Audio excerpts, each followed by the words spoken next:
kaum muda, dan seluruh warga bangsa.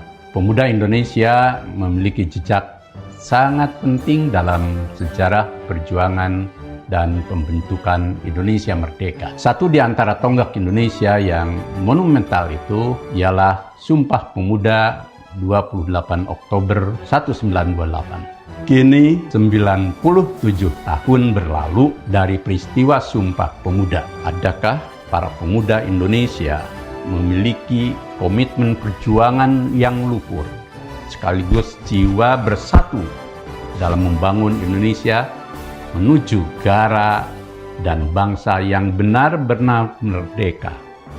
Generasi muda saat ini hendaknya menyerap nilai kegigihan, karakter luhur, dan spirit bersatu pada diri kaum muda yang melahirkan Sumpah Pemuda itu.